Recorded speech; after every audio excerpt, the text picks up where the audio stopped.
50 वर्षीय रेणुका त्यागी हर रविवार की तरह अपने मरहूम पति जयराम त्यागी की समाधि पर कुछ वक्त बिताने आई थी। समाधि पर ही रेणुका त्यागी पर गोली चलाई गई। गोली चलाने वाले को मालूम था कि वो उस वक्त वहीं पर मिलेंगी।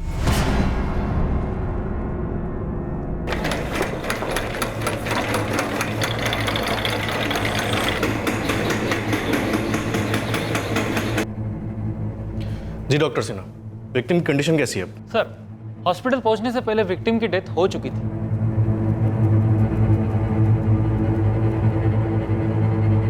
ये तो मर चुकी है।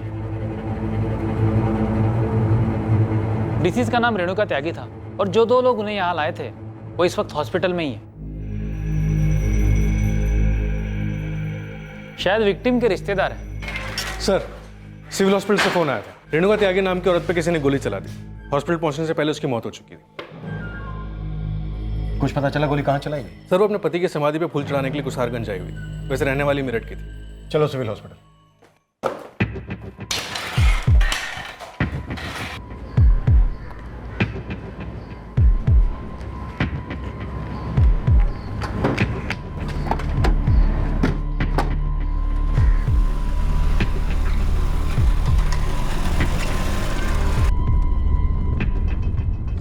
दीप्ति। जी शिल्पा भाभी। दीप्ति, वो अम्मा जी को किसी ने गोली मार दी है। क्या? ये आप क्या कह रहे हो भाभी? कब और कैसे हुआ ये सब? मुझे भी कुछ ज्यादा नहीं पता। अम्मा जी आज सुबह घर से निकली थी बाबूजी की समाधि पर जाने के लिए, और अभी थोड़ी देर पहले ही कबीर का फोन आया। चाचा जी और कबीर ने अम्मा जी को अस्पताल पहुंचाया है। अम्मा ठीक तो है ना भाभी? दीप्ति, वो कबीर कह रहा था कि अम्मा जी गुजर चुकी है। नहीं। दीप्ति देखो, तुम हिम्मत मत हारो। मैं और तुम्हारे भैया भी अस्पताल ही जा रहे हैं। तुम भी वहां जल्दी से आ जाओ। जी हाँ।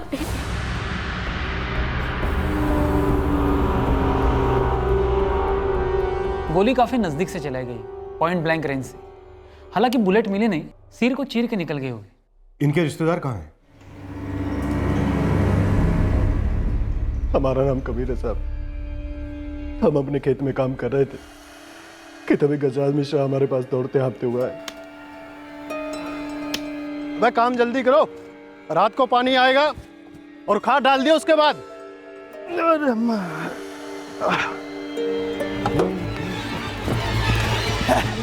कबीर, कबीर, तेरी बड़ी अम्मा को किसी ने गोली मार दी। क्या कह रहे बे? अरे हम सच कह रहे हैं। किसने कहा तुझे? अरे बड़े बाबूजी की समाधि के पास पड़ी है वो। चल चल भाग। हाँ जल्दी आ। कौन गोली मारे बे? अरे मालूम नहीं, हमने देखा। फिर हमने तुरंत बाबूजी को बुलाया साहब, और कुछ गांव वालों को साथ लेके वहां पे पहुंचे।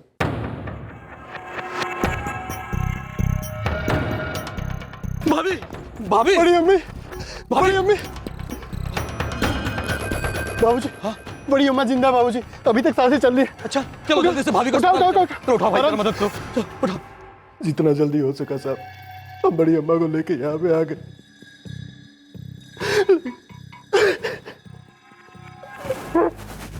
लेकिन साहब बहुत देर हो चुकी थी, हम भाभी को बचा नहीं सके।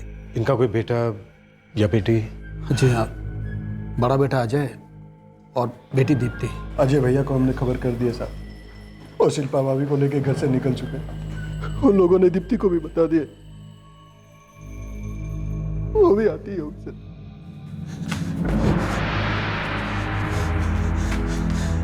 कबीर, क्या मैं सचमुच?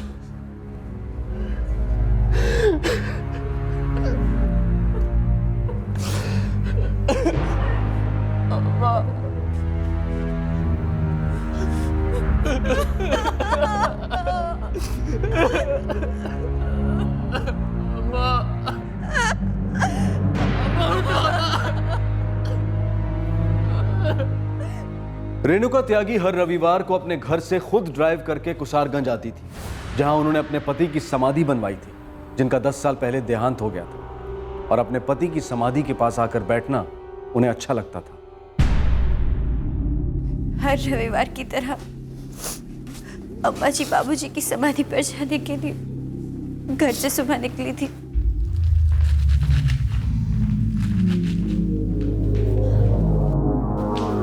अरे अम्मा आप जा रही हैं?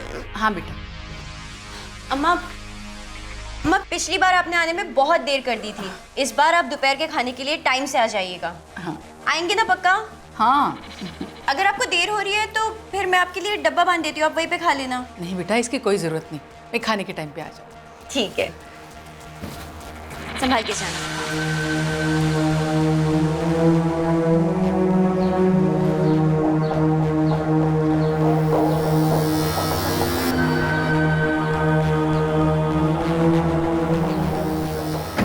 अजय, तुम्हारी माँ की किसी के साथ कोई दुश्मनी या अनबन थी जिसकी वजह से उन पर गोली चलाई गई हो? नहीं सर, अम्मा बड़ी अच्छी औरत थी सर।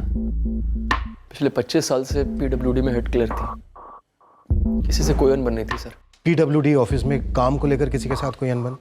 तुम्हें जानकारी है इसके बारे में कुछ? अम्मा बड़ी सिंपल औरत थी, सिंपल सा काम था उनका। हमें नहीं लगता किसी को कोई प्रॉब्लम थी सर उनसे। प्रॉब्लम तो थी अजय, तभी तो पूरी प्लानिंग के साथ उनको मारा गया। कोई तो था जो उनकी रूटीन के बारे में जानता था। वो ये भी जानता था कि हर संडे समाधि पर वो अकेली जाती। हत्यारे को हर बात की खबर थी। खबर हो भी तो क्या हुआ सर? कोई आखिर क्यों मारेगा अम्मा जी को? उन्होंने कभी किसी का कुछ नहीं बिगाड़ा। बड़ी सीधी सादी औरत थी हमारी अम्मा जी। सीधे साधे लोग ही अक्सर गलत लोगों को चुपते हैं अजय। हो सकता है रेणुका जी का होना ही किसी को खटक रहा हो, वरना भला कोई पॉइंट ब्लैंक रेंज से उन पर गोली क्यों चलाई?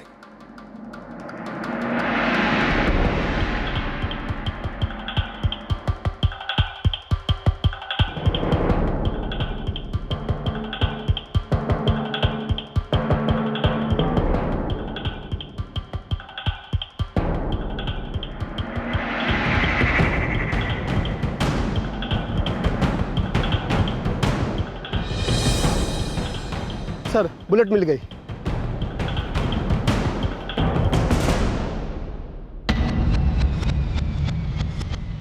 चले सीधे साधे आदमी है साहब, हमने कुछ नहीं किया साहब। सही मान सर, ये गजराज है। नमस्ते साहब। साहब, हमारा कोई लेना देना है साहब, हमने कुछ नहीं किया है। कुछ नहीं किया तो अब कर। चल शुरू कर बोलना, पूरा वाकया बयान कर। साहब, हम खाद लेके लौट रहे थे, वहां से आ रहे थे तो एकदम से गोली की आवाज़ सुनाई दी।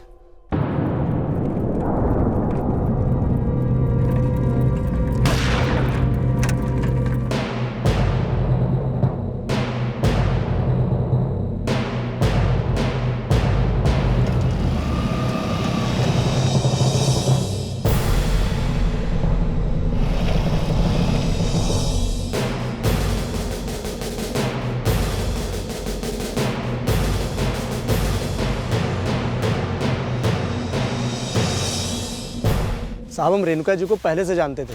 कबीर हमारा पड़ोसी है, उनकी बड़ी अम्मा थी वो। तो हम जैसे उनको देखे तो फौरन भागे उसको बताने के लिए। बाइक का नंबर क्या था? साहब, बाइक का नंबर क्या था? साहब हमने ध्यान ही नहीं दिया नंबर पे। वो क्या था कि गोली की आवाज़ सुन के ना दिमाग एकदम सुन्न हो गया था साहब, तो कुछ समझ ही नहीं आया, कुछ सूझा ही नहीं हमको। 2 लोग थे, चेहरे तो देखे होंगे। हाँ साहब, एक बाइक पर बैठा था और दूसरा भाग के आया, मोटरसाइकिल पे चढ़ गया और उसके बाद इधर भाग गए साहब ये लोग। कौन थे वो? क्या पहना था उन्होंने? टी शर्ट पहनी थी साहब और गमछा भी था, दोनों के पास गमछा था। दोबारा देखोगे तो पहचान लोगे? हाँ साहब, पहचान लूंगा। चल ठीक है, जरूरत पड़ी तो दोबारा बुलाऊंगा, तब तक गांव छोड़कर मत जाना। गया तो पकड़ के अंदर कर दूंगा। नहीं साहब, हम कहीं नहीं जाएंगे, हम यहीं रहते हैं। लेकिन साहब सुनिए ना साहब, हमने कुछ नहीं किया साहब। साहब, ये .315 बोर के बुलेट का शेल है।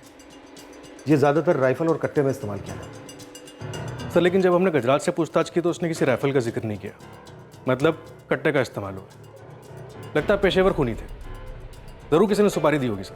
एक 50 साल की औरत को मारने के लिए 2 लोगों को सुपारी दी। ऐसे भी क्या दुश्मनी? सर, रेणुका जी पीडब्ल्यूडी में काम करते हैं, शायद उनके काम से जुड़ा हुआ कोई लिंक।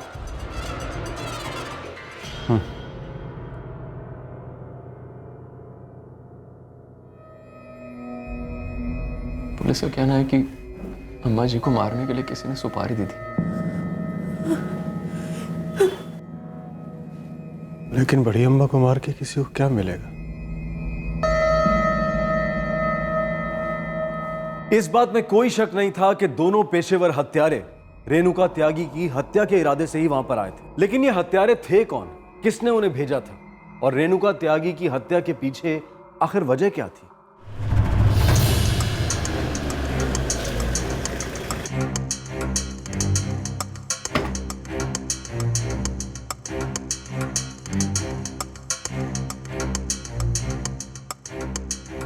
जी मैं तो रेणुका जी की डेथ की खबर सुनकर बहुत शॉक हो गया। बहुत भली औरत थी, सिर्फ अपने काम से काम रखती थी। हो सकता है उनके काम से किसी दूसरे के काम में अड़चन आ रही हो। ऑफिस में एग्जैक्टली उनका काम क्या था? सर वो इस ऑफिस की हेड क्लर्क थी, बहुत ही मेहनती, बहुत ही ऑनेस्ट। कोई तो है जिसको उनकी मेहनत और ऑनेस्टी खटक रही थी। प्रोफेशनल हत्यारे को हायर किया गया। रेणुका जी कहाँ आती जाती थी इसके बारे में सारी इंफॉर्मेशन इकट्ठा की गई, फिर पूरी प्लानिंग के साथ उनका मर्डर किया गया। आप हमें ये बताइए कि उनकी ऑनेस्टी किसको खटक रही थी? जी मैं आपकी बात समझता हूँ, लेकिन जहाँ तक हमारे डिपार्टमेंट का सवाल है, रेणुका जी का जॉब बहुत लिमिटेड था, सिर्फ क्लैरिकल जॉब था उनका। उनके पास किसी प्रोजेक्ट को रिजेक्ट या अप्रूव करने की कोई अथॉरिटी नहीं थी। स्टाफ में किसी के साथ कोई झगड़ा, कोई तू में? जी नहीं सर, वो पिछले 25 सालों से हमारे लिए काम कर रही थी। आप स्टाफ के किसी भी मेंबर से पूछ लीजिए, सब उनके बारे में अच्छा ही कहेंगे। मैं दावे के साथ कह सकता हूँ कि वो किसी ऐसे मैटर में इन्वॉल्व हो ही नहीं सकती जो उन्हें इतने भयानक अंजाम तक ले जाए। सर प्रोफेशनल फ्रंट पे तो ऐसा कुछ भी नहीं था जो कोई ने मारना चाहे। तो फिर वो कौन है जिसने उन्हें मारा होगा?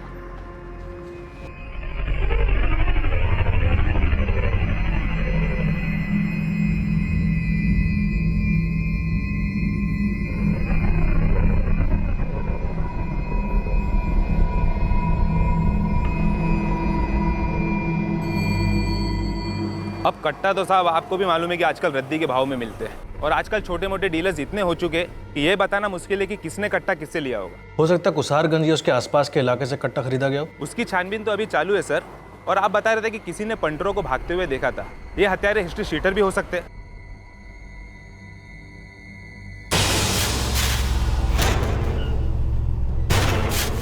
मुझे मत देख, फोटो देख।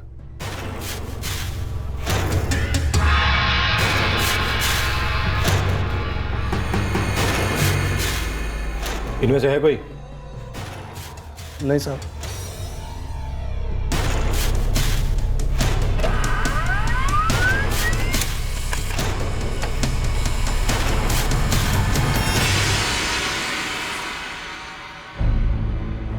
ना किसी अननोन नंबर से फोन आया और ना ही किसी पर्टिकुलर नंबर पर ज़्यादा देर तक बात हुई।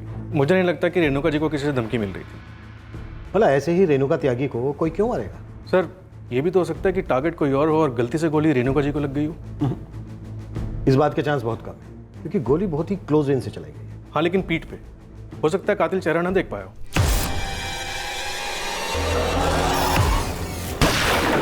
हाँ पर इतने पास आकर कोई गलत टारगेट पर गोली क्यों चलाएगा? पॉसिबल नहीं है। अगर रेणुका जी ही टारगेट थी तो बात फिर वहीं आकर रुक जाती कि रेणुका त्यागी को किसने मारा और क्यों। रेणुका त्यागी की किसी से क्या दुश्मनी थी? कोई प्रोफेशनल एंगल सामने नहीं आ रहा था और ना ही उन्हें मारने का मकसद। आखिर पुलिस ने इन्वेस्टिगेशन की दिशा बदली और रेणुका त्यागी के करीबी लोगों की जांच पड़ताल शुरू की।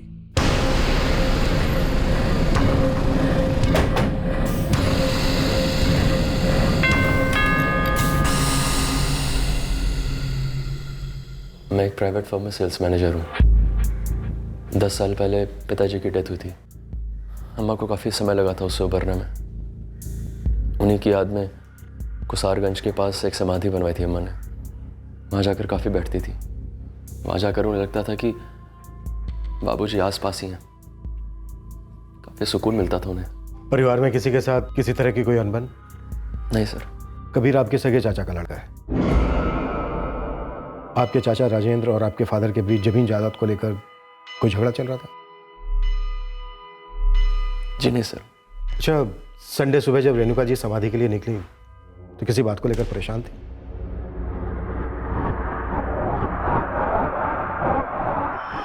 जी बिल्कुल नहीं। अम्मा जब भी बाबूजी की समाधि पर जाती थी तो उनका मूड काफ़ी अच्छा रहता था। उन्होंने कहा था वो दोपहर के खाने तक लौट आएगी। नहीं बेटा, इसकी कोई ज़रूरत नहीं। मैं खाने के टाइम पे आ जाऊँ। ठीक है, संभाल के जाना। इस केस में अभी तक कुछ भी साफ नजर नहीं आ रहा है। रेणुका जी की मौजूदगी से किसे नुकसान हो रहा था और उनके जाने के बाद किसे फायदा हुआ? सर अजय का कहना है कि घर में किसी बात को लेकर कोई झगड़ा नहीं था, लेकिन एक बात तो क्लियर है, अजय इकलौता बेटा है और रेणुका जी के मरने के बाद अब जो कुछ भी है वो सब उसी का है। ये भी तो हो सकता है दोनों भाई बहन के बीच बराबर बटे। कुछ पता है दोनों भाई बहन के बीच अनबन थी या नहीं? हेलो। सर मैं दीप्ति बोल रही हूँ, रेणुका जी की बेटी। जी दीप्ति जी, कहिए। अम्मा के खोने का कुछ पता चला? अब तक तो नहीं, इन्वेस्टिगेशन चल रही है, पर कुछ ठोस हाथ नहीं लगा। क्या आप कुछ रोशनी डाल सकती हैं इस केस में? कोई भी ऐसी बात जो हम नहीं जानते और आप जानती हो? सर अब मैं क्या बताऊँ, मुझे तो यही नहीं समझ आ रहा कि अम्मा को भला कोई क्यों मारना चाहेगा। ये तो बड़ा सवाल है, इसी का जवाब मिल गया तो सारे जवाब मिल जाएंगे। सर मैं सच में कुछ नहीं जानती। ठीक है, थैंक यू। क्या कोइंसिडेंस है, दीप्ति की बात छिड़ी और उसका फोन आ गया। चलो, जब बात छिड़ी चुकी है तो इस एंगल से भी टटोल कर देख लेते हैं। रेणुका जी की मौत से दोनों भाई बहन को फायदा हुआ या फिर किसी एक? दुबे, जरा पता लगाओ इन दोनों भाई बहन के बीच किसी तरह की कोई अनबन थी या फिर अंडरस्टैंडिंग।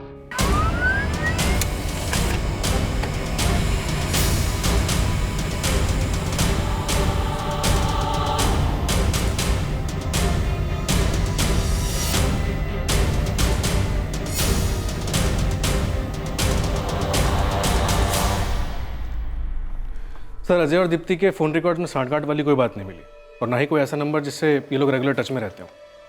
दुबे, जो इतनी एहतियात के साथ जाल बुन रहा हो वो फिजूल में खूनी से कांटेक्ट क्यों करे?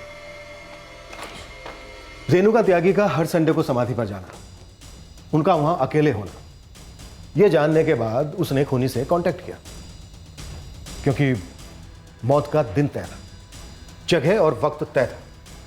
रेणुका त्यागी का समाधि पर आना, अकेले आना तय था, मतलब प्लानर का प्लान कामयाब होना तय था, जो अंत में हुआ। तो सर, ये समाधि भी कुसारगंज के दूर दराज इलाके में, बहुत सुनसान जगह है वो। आसपास बस एक शमशान है, लोगों का आना जाना भी ना के बराबर है वहां।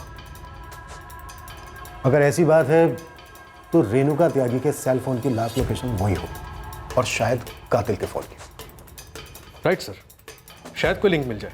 दुबे, काम करो, लोकेशन लिस्ट निकलो और देखो उस एरिया में उस टाइम पर कौन कौन से फोन एक्टिव थे। कुछ ना कुछ क्लू जरूर मिले। सर,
सर, जिस वक्त रेणुका जी समाधि के पास मौजूद थी तब उस इलाके में टोटल 11 नंबर एक्टिवेट थे। एक रेणुका जी का था, एक गजराज का था और 8 गांव वालों के थे।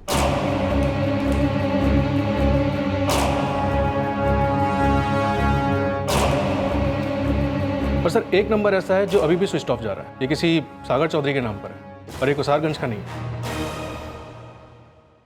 कौन है सागर चौधरी? सर, कोई झरना बाग का रहने वाला है। झरना बाग कुसारगंज से लगभग 45 किलोमीटर दूर है ना? हाँ सर, और सर रिकॉर्ड से पता चलता है कि वो उस इलाके में टोटल 8 मिनट तक मौजूद था। यानी गोली चलाने के लिए पूरा टाइम था उसके पास। दुबे, तुम एक काम करो, अपनी एक टीम लेकर झरना बाग जाओ, बात करो इस सागर से, देखते हैं सागर मंथन से अमृत निकलता है या फिर जहर।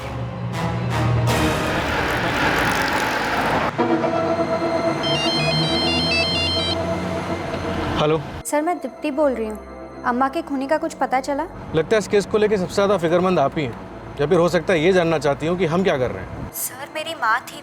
मैं जानती हूँ कि आप हम सब पर शक कर रहे हैं। मेरे भी मन में कई सारे सवाल उमड़ रहे हैं, लेकिन मैं कैसे मान लूँ कि अम्मा की जान उसी के परिवार में से कोई ले सकता है? आपकी फैमिली में से कौन ले सकता है उनकी जान? यकीन के साथ तो नहीं कह सकती सर। दिल कुछ और कह रहा है और दिमाग कुछ और। सागर चौधरी, ये नाम पहले कभी सुना है आपने? नहीं, कौन है वो? कोई झरनाबाग का रहने वाला है। फिलहाल सिर्फ इतना ही कि लू हाथ लगा। झरनाबाग? जी हाँ। मेरी भाभी शिल्पा का मायका भी झरनाबाग में है। मुझे पहले से ही डर था, कहीं घर का ही तो कोई इन्वॉल्व नहीं है। नहीं नहीं, ऐसा कैसे हो सकता है? भाभी भला ऐसा क्यों करेगी?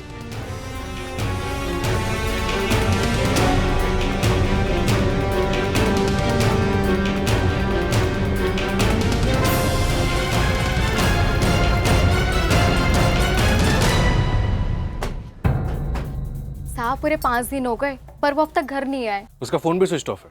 तुम्हारा उससे बात करने का मन नहीं करता? करता है ना साहब, पर क्या करे जब पति फोन उठाना बंद कर दे तो। और वैसे भी वो हमारी सुनते कहाँ हैं। खेत में दिहाड़ी मजदूरी करते हैं, सुबह से शाम तक पसीना बहाते हैं, तब जाके कुछ रूखी सूखी हाथ लगती है। अब जब वो आए नहीं है तो घर चलाना भी मुश्किल हो गया।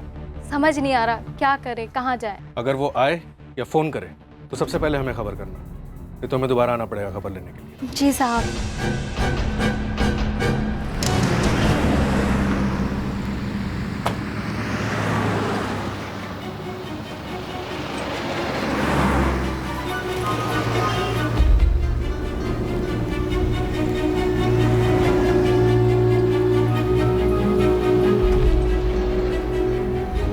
सलाम सर।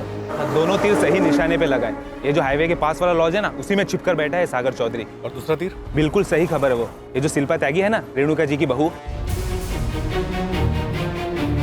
इसी गांव में रहती है और वो सागर को भी जानती है सब। तो क्या इन दोनों के बीच में कुछ चक्कर? नहीं, दोनों के बीच में कोई चक्कर वक्कर नहीं है। ये जो सागर चौधरी है वो खेत मजदूर है और वो शिल्पा के बाप के खेत में काम करता है, बस। कड़ियां जुड़ने लगी थी। ऐसा लग रहा था कि साजिश का ये जाल घर के अंदर ही बुना गया था। क्या वाकई में ऐसा था, या किसी और के कंधे से बंदूक चलाई गई थी और मास्टरमाइंड पर्दे के पीछे से अपना खेल खेल रहा था?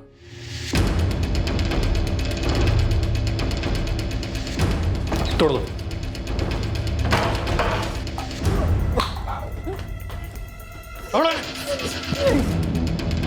हिलने की कोशिश भी की ना तो तुम दोनों की समाधि यहीं बना दूंगा।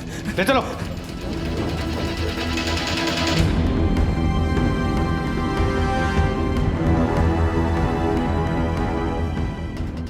हंसराज।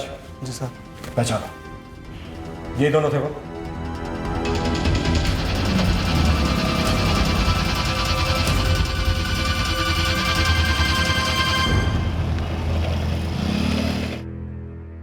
हाँ साहब, यही थे। नितिन,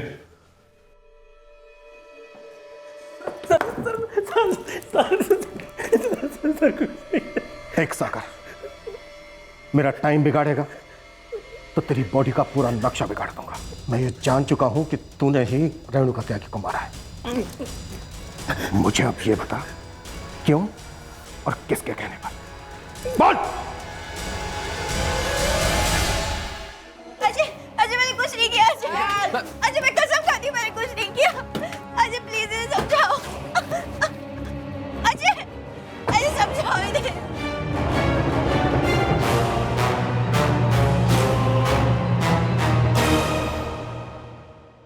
मुझे पहले से ही भाभी पर शक था, लेकिन फिर मुझे लग रहा था कि शायद मेरा ही सोचना गलत है। यकीन ही नहीं होता कि भाभी अम्मा के साथ ऐसा कर सकती है। इतनी पागल मत बनो। कुछ नहीं किया शिल्पा ने, वो ऐसा कर ही नहीं सकती। जिस आदमी ने गोली चलाई थी वो आदमी पकड़ा गया है। भाभी के ही गांव का है वो, और काफी वक्त से भाभी के मन में यही सब चल रहा था। मैं नहीं मानता, ऐसा हो ही नहीं सकता।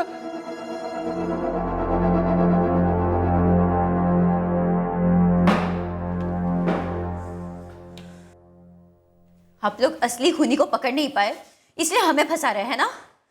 हमने कुछ नहीं किया है।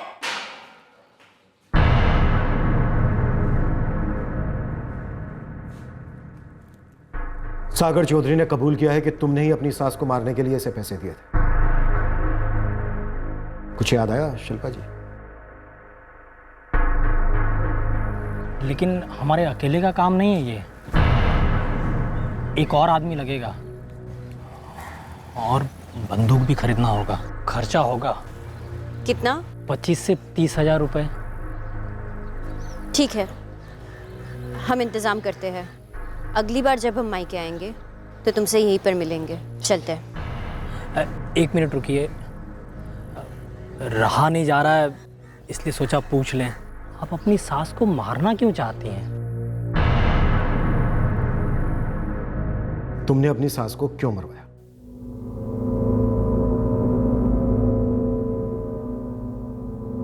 तुम सुन रहे हो मैं क्या कह रही हूँ? यार तुम बार बार वही बात लेकर क्यों बैठ जाती हो? कहां से लाऊं मैं और पैसे? यार मुझे पता है कि हमारी कुछ इच्छाएं हैं, कुछ सपने हैं, लेकिन जो सपने पूरे नहीं हो सकते वो देखने ही नहीं चाहिए। तुम बस फिलॉसफी झाड़ते रहो, कुछ करना मत। अरे और क्या करूं यार, मेहनत कर तो रहा हूं, जो कमाता हूं घर पे ही तो ला कर देता हूं। यही तो मुश्किल है ना, ये घर अकेले तुम्हारे पैसों से चलता है। अम्मा जी भी कमाती है, इसी घर में रहती है, पर कभी भी हमारे लिए इस घर के लिए एक पैसा नहीं खर्चती। मैं जानता हूं शिल्पा, लेकिन ये घर ऐसे ही चलता आ रहा है और ऐसे ही चलता रहेगा। अम्मा जी ऐसे ही हैं, मैं उनको कुछ नहीं कह सकता। लेकिन ये गलत है ना, अगर अम्मा जी दीप्ति के लिए पैसे खर्च कर सकती है तो तुम्हारे लिए क्यों नहीं? तुम नहीं कहोगे लेकिन हम कहकर रहेंगे। देख बेटी, अगर हम नहीं होते तो घर के खर्चे कैसे चलते? अजय के पैसों से ही ना, तो वैसा होना भी चाहिए, वही सही है। अपने खर्चे कम करोगी ना तो पैसे कभी नहीं कम पड़ेंगे। अम्मा, आप अपनी ज्यादातर कमाई दीप्ति की जरूरतें, उसकी खुशियों को पूरा करने में खर्च कर देती है। आप कभी उसे किसी भी चीज के लिए मना नहीं करती, सिर्फ हमें टोकती है। क्या ये सही है? और आपकी कमाई से जो बचता है वो भी आप अलग से जमा कर रही है, और हम जानते हैं आपके बाद वो सारी जमा पूंजी भी दीप्ति को ही मिलेगी। पर हमारा क्या, कभी सोचा है आपने? वाह शिल्पा, तुम बड़ी दूर की सोचती हो। हमारे जाने के बाद हम किसे क्या देंगे इसके बारे में भी तुमने सोच के रखा है? अम्मा, हमारा ये मतलब नहीं था, पर जरा आप ही सोचिए, घर का सारा खर्चा अजय के पैसों से चलता है। महीना खत्म होने से पहले पैसे खत्म हो जाते हैं। बड़ी मुश्किल से हम घर का खर्चा चलाते हैं, और ये घर आपका भी है। अगर इसके खर्चे निकालने में आप मदद कर भी देंगी तो इसमें क्या गलत है? आखिर क्यों आप इतना फर्क करती है अपने बेटे और दीप्ति में? देखो शिल्पा, हम कोई फर्क नहीं कर रहे हैं, और अजय जो कर रहा है वो उसकी जिम्मेदारी है, निभाने दो उसे। और रही बात दीप्ति की, तो उसे जलो मत। जो तुम्हारे पास है उसी में खुश रहने की कोशिश करो, ये तो जिंदगी भर पछताओगी।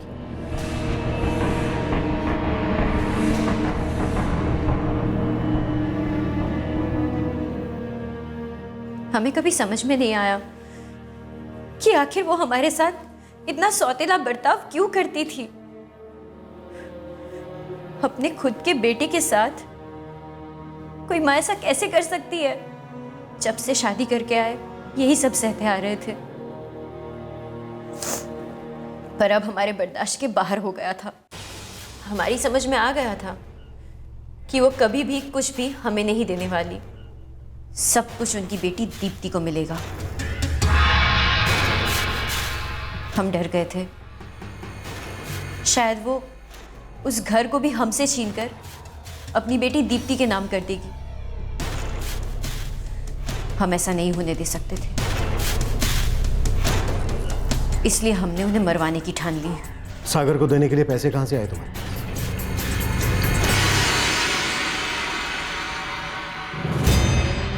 हमने अपने गहने बेच दिए, जिसके हमें 30,000 रुपए मिले, वो हमने सागर को दे दिए। यानी रविवार की सुबह रेणुका जी जब अपने पति की समाधि के लिए निकली, तब तुम अच्छी तरह से जानती थी कि अब वो घर कभी वापस नहीं आएंगी। हाँ, हमें तो बस यही सोचकर तसल्ली हो रही थी कि अब वो जा रही है हमेशा के लिए। अगर आपको देर हो रही है तो फिर मैं आपके लिए डब्बा बांध देती हूँ, आप वहीं पे खा लेना। मैं खाने के टाइम पे आ जाऊँ। चलिए, संभाल के जाइएगा। हाँ बेटा। उनके जाते ही हमने सागर को फ़ोन किया। हम जानते थे बाबूजी की समाधि पर वो अकेले ही जाती है और कोई नहीं होता उनके साथ। सब कुछ सोच रखा था हमने। हाँ, हमने ही किया ये सब, हमने ही मरवाया उन्हें। क्या अजय भी तुम्हारे इस प्लान में शामिल था?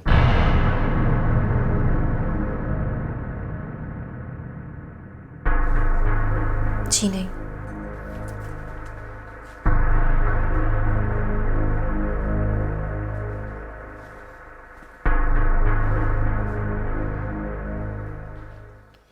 शिल्पा,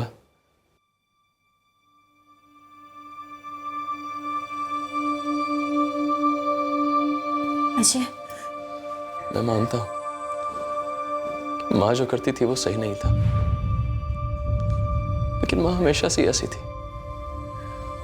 कितनी बार समझाता तुम्हें, तुमने क्यों किया ऐसा शिल्पा? जीना मुश्किल हो गया था। हमें समझ नहीं आता कि कोई अपनों के साथ ऐसा कैसे कर सकता है। लेकिन जो तुमने किया वो उससे भी घिनौना था। हम मानते हैं अजय, लेकिन हम क्या करते? हम नहीं चाहते थे कि तुम्हारी माँ सब कुछ तुम्हारी बहन के नाम कर दे, और हम हमेशा घुटते रहे।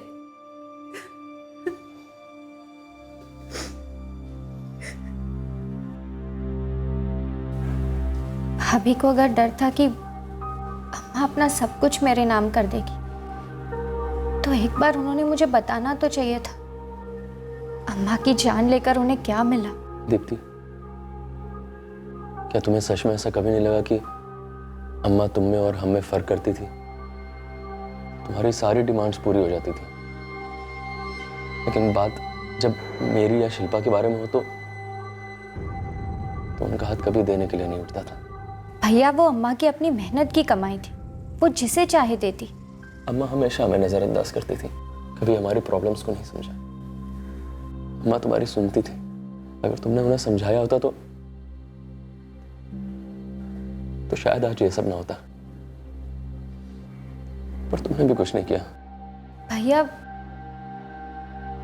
अब मुझे या किसी और को दोष देने से ये सच तो नहीं बदल जाएगा ना कि अम्मा अब इस दुनिया में नहीं रही और भाभी ने ये जुर्म करवाया है, और उन्होंने जो भी किया गलत किया।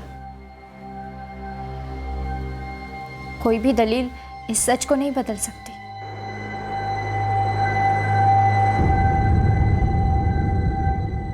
सभी आरोपियों को आईपीसी की धारा 302 के तहत हत्या के लिए, धारा 120 बी के तहत आपराधिक षड्यंत्र करने के लिए और धारा 34 के तहत कॉमन इंटेंशन के लिए बुक किया गया है। शिल्पा, सागर चौधरी और उसके साथी नागेश पांडे के खिलाफ चार्जशीट फाइल कर दी गई है। शिल्पा को बेल मिल चुकी है, लेकिन सागर चौधरी और नागेश पांडे अभी न्यायिक हिरासत में हैं। किसी एक अपने के साथ ज्यादा लगाव और दूसरे के साथ एक मुकम्मल दूरी, क्यों इंसान कभी कभी अपनों के बीच भी इस तरह का फर्क करता है? लेकिन क्या हर किसी के साथ एकदम सटीक और नपातुला बर्ताव मुमकिन है ताकि किसी को शिकायत का मौका ना मिले? शायद नहीं, क्योंकि ये तो इंसान के नजरिए पर निर्भर करता है और ये इंसानी फितरत है। अक्सर दूसरे की थाली में ज्यादा ही नजर आता है। हो सकता है कि किसी व्यक्ति विशेष के साथ हमेशा अन्याय होता आया हो, उसे नजरअंदाज किया गया हो, लेकिन फिर भी ये शिकायत, ये वजह कभी भी जायज नहीं हो सकती कि इंसान सब कुछ दरकिनार करके किसी दूसरे इंसान की जान लेने पर उतारू हो जाए। जब मन में किसी के प्रति घृणा, असंतोष, अविश्वास पनपने लगता है तो समाधान की संभावना लगभग खत्म हो जाती है, और इसके लिए किसी दूसरे इंसान की जान ले लेना, ये तो हरगिज किसी समस्या का हल नहीं हो सकता। आपसे फिर मुलाकात होगी क्राइम पेट्रोल सतर्क में एक और नए केस के साथ। तब तक अपना ख्याल रखें, सुरक्षित रहें और याद रखें, सही वक्त, सही कदम, सतर्क रहें। जय हिंद।